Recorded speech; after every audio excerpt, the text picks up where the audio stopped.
It's a chilling scenario even when it's happening miles away, a school shooting. Yeah. But when it happens in a place like Madison, Wisconsin, a place known for its peace and learning, it hits different. Absolutely. The tragedy at Abundant Life Christian School, that's what we're diving into today, and we're going straight to the source. Okay. The press conference recording from that day, raw and unfiltered. You're right. Those press conferences are like time capsules. Yeah. They capture all that chaos and emotion of those first few hours. Right. It's a mix of you've got confirmed facts, Yeah. the investigation's still unfolding, Yeah. and just the raw grief of a community in shock. Exactly, like being a fly on the wall during those critical moments. Yeah. So for this deep dive, our mission is to break down that press conference and bring you a clear understanding of what happened, the impact, and how the community responded. Okay. Sounds good. Ready to dive in? Absolutely. Mm. I think the best way to approach this is to first establish a timeline, Okay. a timeline of events. Makes sense. That foundation will give us a framework to understand everything else. Okay, so let's rewind to 10:57 a.m. on that day. Right. Picture this. A seemingly ordinary school day is shattered when a 911 call reports an active shooter at Abundant Life Christian School. Oh. And get this call comes in while police officers are at their training center, No way. turning routine drills into a terrifyingly real situation. And that's when training kicks in. Yeah. Police Chief Barnes really emphasized that immediate response protocol, stop the threat, stop the killing, find the killer. Intense. It's almost like a mantra for law enforcement in these situations. Yeah. Highlighting that need for swift, decisive action. Wow. But sadly, despite that quick response, we know the outcome wasn't what anyone hoped for. Yeah. 3 lives were lost, the shooter, a teacher, and a student. And the ripple effect, it extends far beyond those immediate losses. Right. 6 individuals were injured, too, with critical life-threatening injuries. Yeah. There's a statement Chief Barnes made during the press conference that really struck me. Mm. He said, "These are just the physical injuries we know about." Wow. He's acknowledging those unseen scars, Yeah. the emotional trauma that can last far longer than physical wounds. It's a heartbreaking reminder of the hidden costs of these tragedies. Absolutely. And I know what everyone's thinking at this point. Why did this happen? Yeah. What was the motive? Those are the questions that haunt us all. Yeah. And unfortunately, the press conference didn't provide any easy answers. Right. All we know is that the shooter was a teenage student and a handgun was recovered at the scene. So still a lot of unknowns. Yeah. How did the police chief handle those questions from the press, especially considering the lack of information at that early stage? You could almost feel the frustration in his voice Really? as he talked about the search for answers. But what's interesting is that he refused to speculate. Mm. He emphasized the importance of a thorough investigation. Huh. He stressed that, rushing to conclusions could compromise the process and cause even more pain for the families involved. Right. This speaks to a larger issue about responsible reporting during these sensitive situations. That makes sense. So while the investigation was unfolding, there was also this immediate need for support and healing within the community. Yeah. What did we see from the press conference in terms of that response? There was an incredible outpouring of support from various, government agencies and community organizations. Oh. Statements from the mayor, the county executive, the fire chief, they all conveyed this unified front Okay. of shared grief and a commitment to healing. But what really struck me was the mayor's call to action on gun violence prevention. Okay. Tell me more about that. Well, Madison has a reputation for being a progressive city, but even here, Yeah. the mayor expressed frustration that they weren't immune to this, national epidemic. Right. He emphasized the urgency for concrete solutions and reminded everyone that even in a city like Madison, gun violence is a problem we can't ignore. That's a fascinating point. And I remember the press conference also highlighted the importance of mental health resources. Yes. Especially in the aftermath of such a traumatic event. What stood out to you about that aspect of the discussion? They specifically mentioned the 988 hotline, Right. which is the National Suicide and Crisis Lifeline. Yeah. Now, you might think, what does suicide prevention have to do with a school shooting? Mm. But the reality is that these events inflict a profound psychological toll on entire communities, Right. well beyond those directly involved. Yeah. We're talking, potential PTSD, anxiety, depression, Right. all things inside. The 988 hotline is equipped to handle. Yeah. It was encouraging to see them proactively addressing the mental health needs of the community. Yes. Acknowledging that mental health is a crucial part of the healing process is so important. For sure. So as we wrap up this first part of our deep dive, I think it's clear that we've already uncovered a lot. Yeah. We've established the timeline, the devastating impact, and the early stages of the community's response. Yes, right. But there are still so many unanswered questions. So many. Where do we go from here? Well, the press conference started to shift towards the long-term work of recovery, Okay. support, and prevention. It's in those areas that we might find some answers. But more importantly, Yeah. it's where we see a community starting to process its grief and searching for ways to heal and move forward. Right. That's what we'll explore in the next part of our deep dive.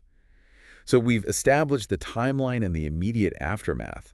But, as we dig deeper into this press conference, it reveals just how complex these situations really are. Right. We see this grappling with immediate needs and the long road to recovery. Yeah, it was really striking how, even with so much unknown, the focus quickly shifted to figuring out Yeah. how to help kids feel safe. Right. Going back to school after something so terrifying, did they address that in the press conference? Absolutely. And there was this incredibly poignant moment where a reporter asked Chief Barnes about reassuring students that it was safe to return. Okay. And instead of giving empty promises or platitudes, he acknowledged the limitations of guarantees, saying, "No police chief can." It's a really powerful statement because he's being honest about the fact that absolute safety Right. is an impossible promise. That's a really thought-provoking point. So instead of offering false assurances, Right. how did the chief approach the issue of school safety? Well, he emphasized a commitment to transparency, open communication, Okay. and a robust system that's designed to respond effectively if, God forbid, something were to happen again. Right. But he also stressed community vigilance, urging everyone to be aware and to report anything suspicious. Right. It's that, if you see something, say something, message. But isn't that putting a lot of pressure on ordinary people? Yeah. On students even? I mean, how do you balance that vigilance with creating a school environment that feels welcoming Right. and not like a fortress? You bring up a really valid point, and it's something that was touched on during the press conference Okay. when the discussion turned to the use of metal detectors in school. Oh, yeah, I remember that there was some back and forth about that. What was the gist of the conversation? A reporter asked if this tragedy might lead to reconsidering metal detectors in schools. Okay. And what's fascinating is that Chief Barnes didn't answer directly. Instead, he turned the question back to the reporter, Oh, wow. asking, "Would you want your child to go to school with or without metal detectors?" Huh. It was such a clever way to highlight the complex choices we Yeah. face as a society. Wow. I hadn't thought about it that way before. Yeah. It really does frame the debate differently, doesn't it? Yeah. On one hand, you want to do everything to protect kids, Right. but on the other, you don't want to create a climate of fear and distrust. Exactly. And it makes you think, are metal detectors really the answer? Yeah. Research on their effectiveness is actually mixed. Some studies show they can deter certain types of weapons, but others argue that they create a false sense of security Okay. and can actually target certain groups unfairly. So it's a complicated issue with no easy solutions. And then there was that added layer of this tragedy happening so close to the holidays, right? Yes, a reporter brought up the heartbreaking reality of this event happening just weeks before Christmas. Yeah. A time meant for families and celebration was now overshadowed by grief and fear. Right. And Chief Barnes acknowledged this shift, Okay. noting that the community's focus was now on supporting those directly affected and navigating the immense emotional toll. It's a stark reminder that these tragedies can upend our lives at any moment, even during times that are supposed to be filled with joy and hope. Absolutely. And as the press conference continued, the focus kind of moved towards the investigation itself. Okay. The chief mentioned obtaining search warrants and the meticulous process of piecing together the timeline. Yeah. They were gathering evidence to understand not only what happened, but also why, which goes back to that burning question we all have. But even with that urgency to find answers, the chief was very careful to emphasize the need for accuracy, Yes. respecting the privacy of the victims and their families, and avoiding speculation. Absolutely. That's a crucial aspect of responsible reporting, especially in these highly sensitive situations. Right. Throughout the press conference, Chief Barnes consistently reiterated his commitment to transparency, Yeah.